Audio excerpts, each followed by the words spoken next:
정치미술가 조숙진. 미국의 저명한 미술평론가 도널드 커스핏은 그녀를 불안정과 폐허의 상징인 재료들로부터 완전하고 전체적이고 그리고 절대적인 예술작품을 만들어낸다라고 평가했습니다.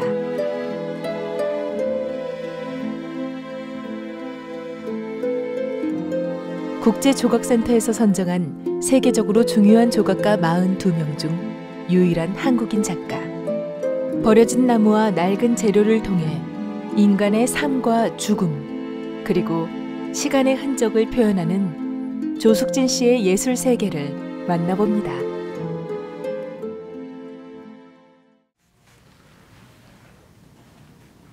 뉴욕 맨하탄에 있는 조 작가의 스튜디오.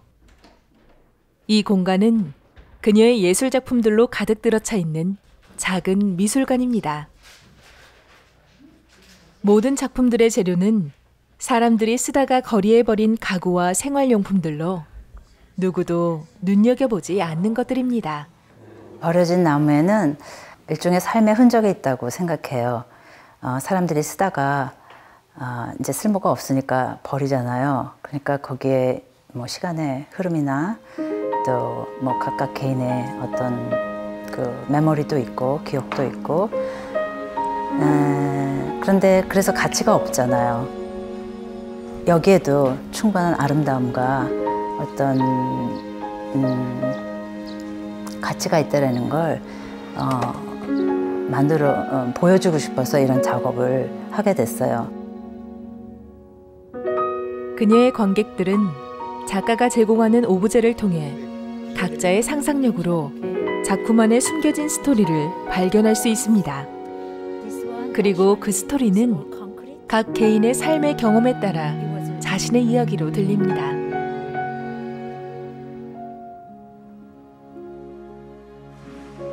그녀의 대표적인 작품 중 사람들에게 많은 울림을 주고 있는 의자. 이제 뉴욕 시티를 돌아다니다 보면 길거리에 의자들이 하나씩 나와 있잖아요. 그래서 그걸 하나 둘씩 줍다 보니까 한 10년쯤 지나니까 한 100여 개쯤 모였고, 그래서 한 게 이제 다리를 다 자르고 우리가 그 의자의 뒷모습을 바라볼 수 있는 그런 설치를 한 거죠. What I've always appreciated about her work is that she engages so directly with the material, but also with the audience. 사람들마다 진짜 반응이 다 틀렸어요. 뭐 어떤 사람은 가난한 무슨 띠어러에 들어간 가난한 마을의 띠어러 속에 들어간 것 같고, 어떤 사람은 그 당시에 이락 군인들 같은 모습이었다. 어떤 작가는 되게 이모셔널했어요. 어떤 사람들은 울기도 하고. 그래서 그렇게 모아놓으니까 마치도 그 하나하나가 한 사람의 존재같이도 느껴졌고 뭐 그랬던 것 같아요. 저는 그거는 굉장히 모든 사람의 자기 상상력으로 자기의 경험으로 경험하게 만든 작업이기 때문에 다양할수록 저는 나름대로 의미가 있죠.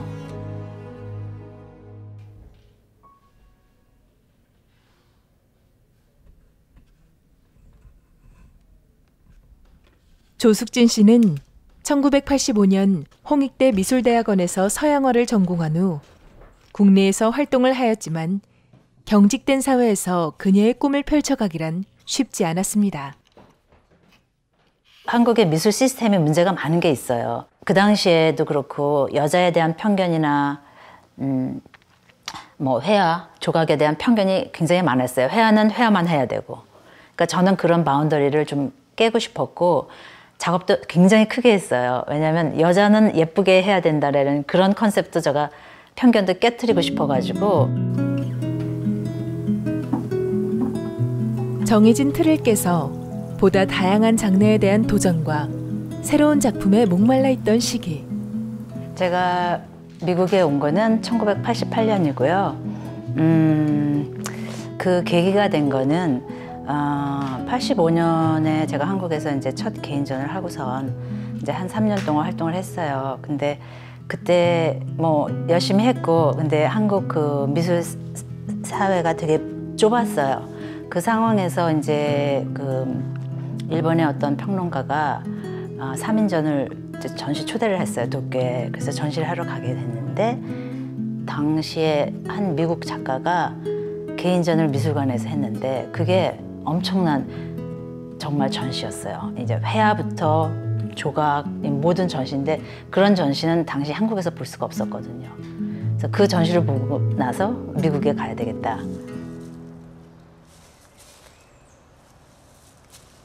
그녀가 소재로 버려진 나무에 집착하는 건 예술인의 길로 들어섰을 때부터 끈질기게 괴롭힌 궁핍했던 생활이었습니다. 제 개인적으로 저만이 할 수 있는 작업을 끄집어내려고 했었어요. 근데 마침 상황이 집에서 너무 반대를 하잖아요. 그래서 캔버스하고 물감을 살 돈이 없는 거야.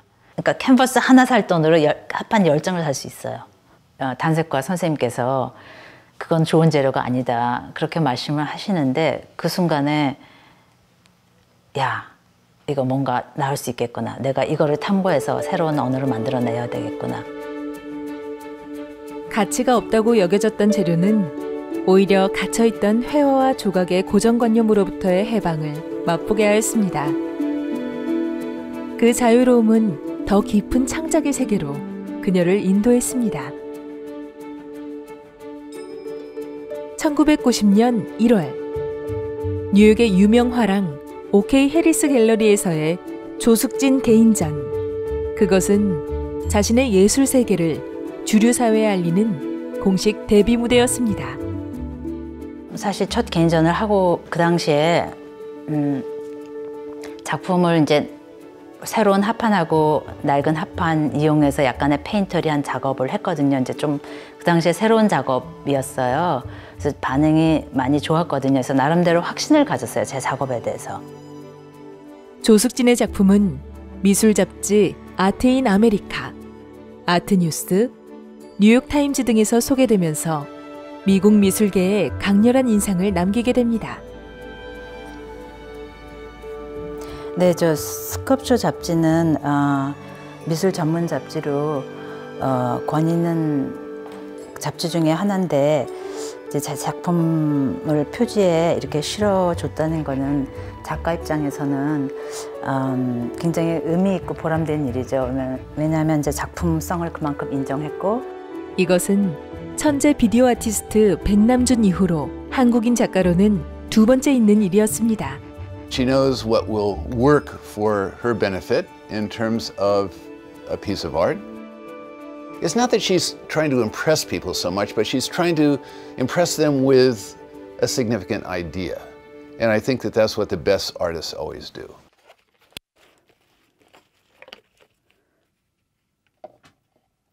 이거 옛날 앤틱 가구에도 쓰는 그런 기름이거든요. 그거를 쓰고 있어요. 그러면은 반짝반짝하고 냄새도 좋고. 그래서 지금 자 페인트를 칠해서 우리 고양이와 같이 그러면 이제 이게 작품의 어떤 퀄리티도 높이고 색감도 주고. 제가 샹하이에서 5개월 있었을 동안 2개월 정도는 여행을 하고 3개월 동안 한 50작품 만들었어요. 그런데 또 어떨 때는 어떤 작업은 몇 년 걸리는 경우가 있어요. 조숙진 씨는 지난 30여 년간 미국, 한국, 일본 파리 등지에서 33번의 개인전과 150여 번의 그룹전에 초대되었습니다. 그렇게 많이 전시를 했다는 거는 미국 내에서도 조숙진 씨 작품에 대한 그 관객들이 그만큼 있었고 또 그것을 사고자 하는 어떤 콜렉터층도 있었고 활동 영역이 굉장히 그 다양한 자기 작품 세계를 또 펼쳐가고 있고.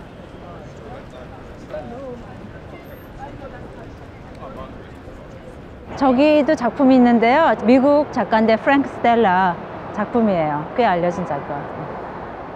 거리 어디서나 손쉽게 만날 수 있는 설치 작품들. 그녀가 선망했던 자유로운 미국의 미술이었습니다. 지금까지 수많은 곳에서 실험적인 퍼블릭 아트를 선보인 조숙진 작가. 미국은 다양한 미술이 존재를 하기 때문에 다양한 형태의 미술이 존재하니까. 그런데 한 가지 제가 확실하게 말할 수 있는 거는 점점 큰 화랑만 점점 커지고 작은 화랑은 크지를 못하는 이유가 너무 커머셜 오리엔티드 됐어요. 그런 점에서 실험적이고 좋은 작업을 하는 작가들을 많이 서포팅할 수 있는 시스템이 더 있었으면 좋겠다라는 생각이 들고, 작품이 너무 커머셜해졌다는 얘기는 너무 판매 위주의 방향으로 화랑 주인도 그렇고 작가들도 자꾸 그쪽으로 가는 거죠. 그런데 실제로 우리가 처음에 작업을 시작했을 때는 나를 표현하기 위해서 한 거거든요. 내가 느끼는 감정을. 사람들로 붐비는 뉴욕의 음식점 안에 자리 잡고 있는 조 작가의 작품들.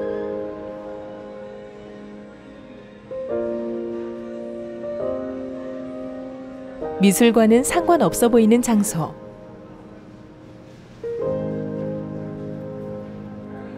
하지만 이것은 그녀가 그렇게 해보고 싶었던 대중과 생활 속의 교감이었습니다. 지금 도착하셨어요? 어디요? 박스가 5개예요? 더 있죠? 먼저 들어가시고 계속 밑에 we have to hold on down there. 이게 무슨 박스들이에요? 의자 작업들이에요. 의자 작업 아까 설명한 거 그게 전북 도립미술관에서 전시하고 지금 돌아온 거예요. 그게 8월 말부터 전시했나? 1년 가까이 해외에서 긴 전시회의 여정을 마치고 다시 그녀의 품으로 돌아온 작품들. 방금 한국에서 돌아온 이 녀석들로 스튜디오 복도가 넘쳐납니다.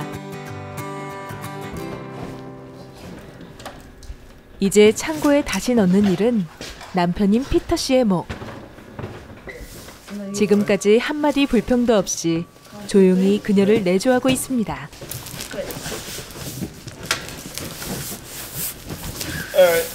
I need another assistant.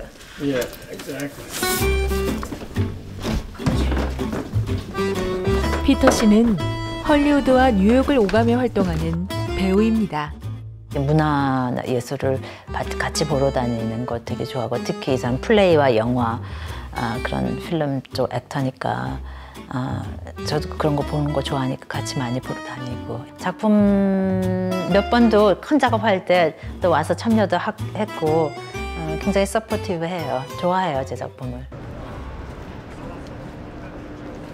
벌써 1시간이 넘도록 맨하탄의 밤거리를 헤매고 있는 조숙진 씨. 목요일날 저녁이 리사이클링 날이에요. 그래서 보통 목요일날 뭐가 많이 나와 있거든요. 가끔씩 풍요로운 나무 조각들, 부서진 조각들이 나와 있거든요. 그래서 뭐가 있나 보고, 어떨 땐 아주 좋은 아이템을 구할 때도 있지만 어떨 땐 빈손으로 올 수도 있고요. 오늘은 아주 깨끗합니다.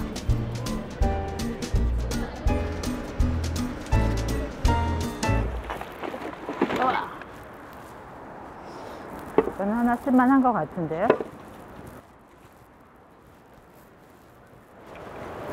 이런 걸 이렇게 찾으시면 기분이 어떠세요? 하나의 생명을 구한 것 같죠? 이게 사실 사람들이 쓰다가 버린 거잖아요. 그래서 이거 다 부셔질 건데 저한테 이렇게 딱 제가 어떤 인연으로 이거를 가져갔을 때는 이게 작품화해서 나중에 만들어질 거 아니에요. 그러니까 생명이 되는 거죠. 생명화되는 거죠.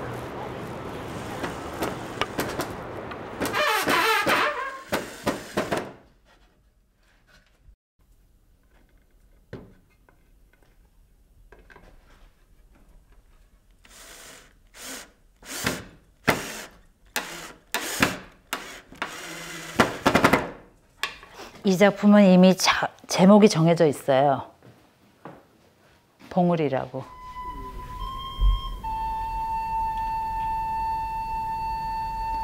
들어야 될 것 같아. 소리를 못 내겠어. 혼자였지. 난 내가 아는 제일 높은 봉우리를 향해 오르고 있었던 거야. 사실은 여기 오래 있다 보니까 한국의 뭐 시나 노래 이런 거는 전혀 모르거든요. 그런데 제가 아는 작가 한 분이 본인이 예술가가 되기로 결정한 게 김민기 씨의 봉오리라는 노래 때문이었대요. 김민기 씨 이름은 들었지만 봉오리라는 노래도 몰랐고, 그래서 들어보니까 아, 이 노래가 상당히 그 시대의 어떤 우리의 문제점 뭐 이런 거를 반영하는, 우리 인간의 그 슬픈 역사, 우리나라의 역사 어떤 그런 걸 반영하는 노래더라고요. 라인도 너무 아름답고. 그래서 아, 그분의 그 작업을 생각하면서 봉오리 하나 만들듯이 하나 작품을 해야 되겠다 생각을 했고. 거기 부러진 나무 등거래 걸터 앉아서 나는 봤지. 봉우리는 언제 완성될지 아직 기약이 없습니다.